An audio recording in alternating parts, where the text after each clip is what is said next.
A natureza é um lugar extremamente imprevisível, com o ambiente sempre se mudando, seja por tempestades, terremotos, diferenças térmicas ou pela aparição de predadores e animais que competem entre si. Uma forma que seres vivos encontraram para lidar com essas imprevisibilidades é agindo de forma imprevisível também.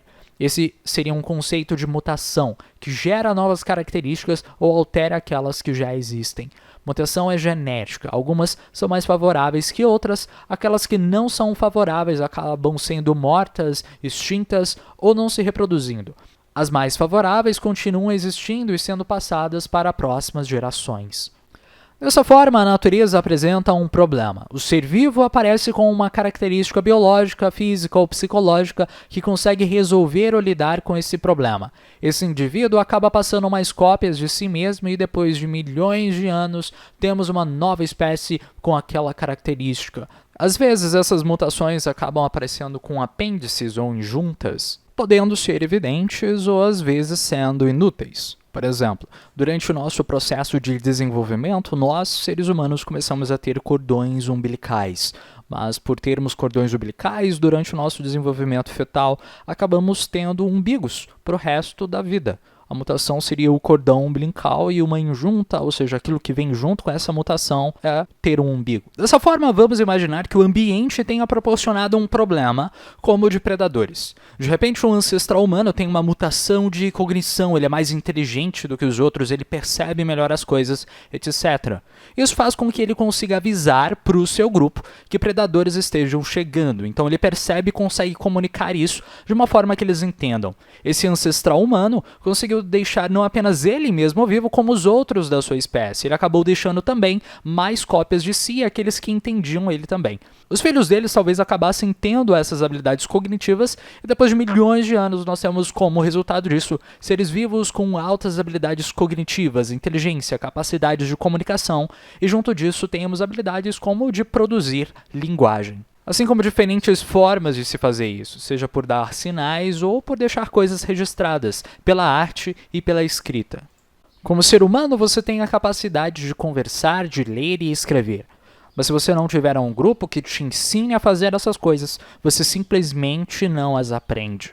Cachorros não têm essa predisposição genética, por isso nunca vão aprender a falar, ler e escrever como um ser humano. A construção biológica deles é muito diferente da nossa. A predisposição genética é a sua capacidade biológica de aprender certos comportamentos com certos estímulos do ambiente ou do seu grupo. É como a capacidade de ser mãe. Uma mulher pode dar à luz, mas ela não sabe como cuidar do seu bebê desde a natureza. Ela aprende isso. E nós aprendemos vendo outras pessoas adquirindo informações, pois essas são capacidades que nós temos da nossa biologia.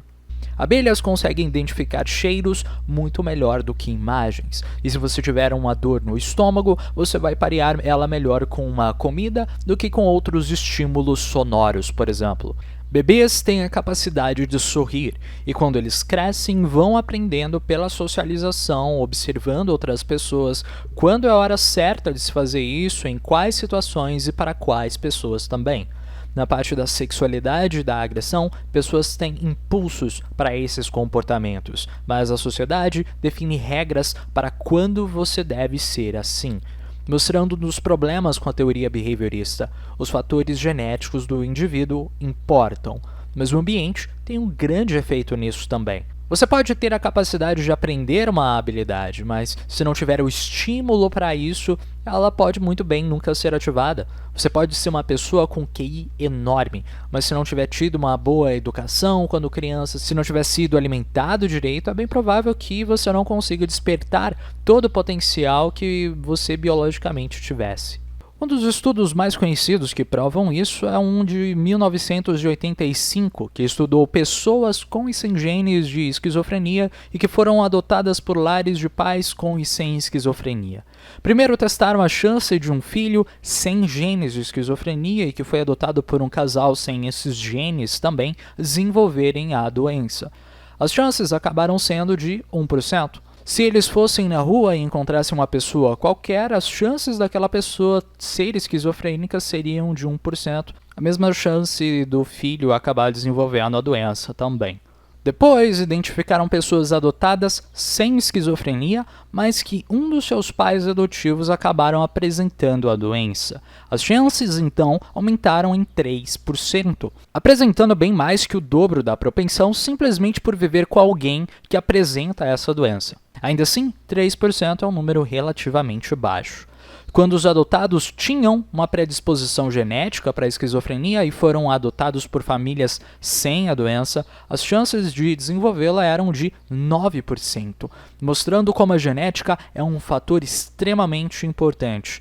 Por outro lado, quando a pessoa tinha predisposição e ainda foi adotada por uma família com esquizofrenia, as chances aumentavam 17%, mostrando como não apenas a genética era uma influência no comportamento, como o ambiente social é um grande potencializador de certas características.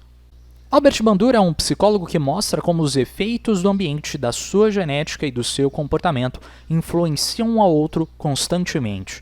É como uma troca. Seus genes alteram sua forma de ser e a sua forma de ser altera os seus genes. O lugar que você vive pode alterar a sua forma de agir, mas a sua forma de agir certamente altera o lugar que você vive. É chamado de relação triádica, um grande exemplo de como você é muito mais do que o lugar que você vive e das pessoas que estão ao seu redor.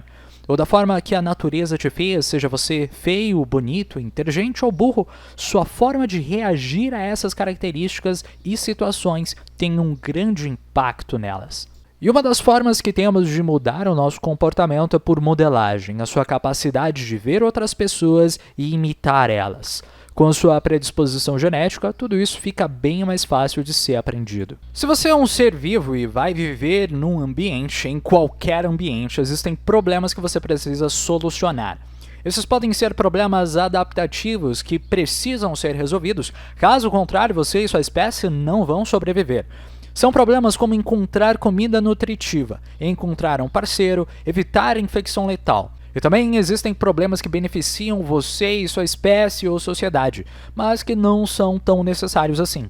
São problemas como evitar infidelidade do seu parceiro e detectar a compatibilidade do sistema imunológico de um com o outro. Essa capacidade de solucionar problemas é visto até mesmo nas nossas criações. Fazemos robôs que vão para o espaço e precisam constantemente se adaptar para tal tipo de terreno, evitando areia nas suas engrenagens de como se locomover num terreno hostil, como pegar energia sozinho, etc. Conseguimos adaptar não apenas a nós mesmos, como aqueles do nosso grupo e as nossas criações também. Então vamos imaginar muitos animais têm medo de cobras.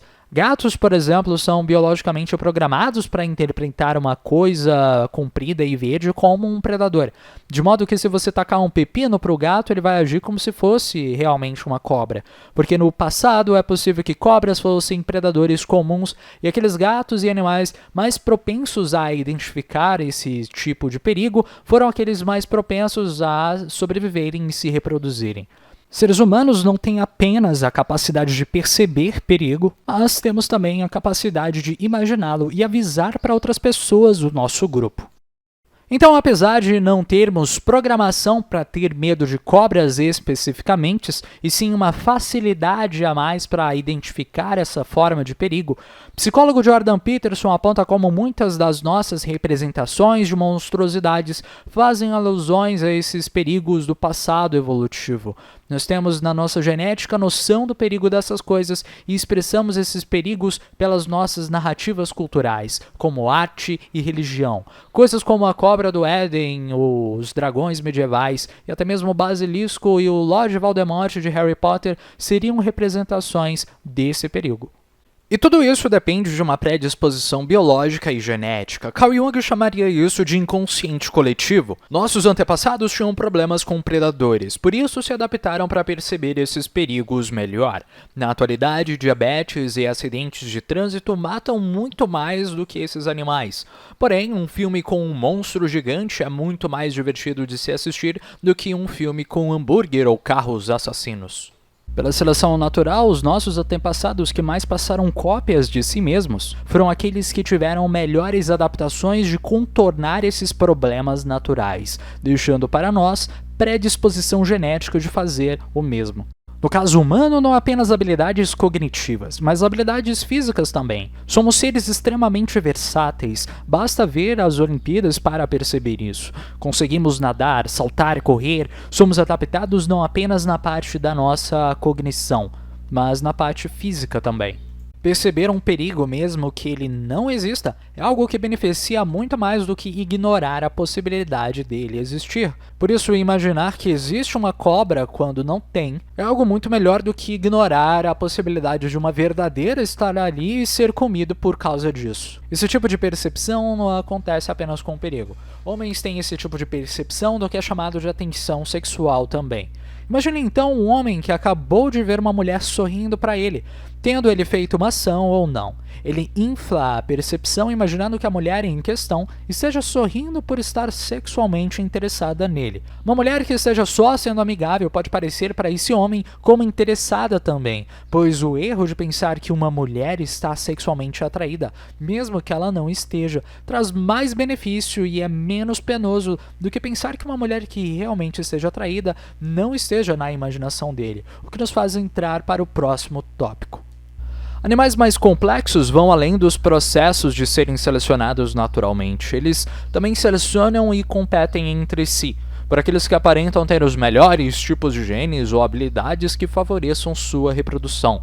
Além da capacidade de se manterem vivos e se adaptar ao meio, eles têm como propósito passar o maior número de cópias de si mesmos. Esse processo é chamado de seleção sexual.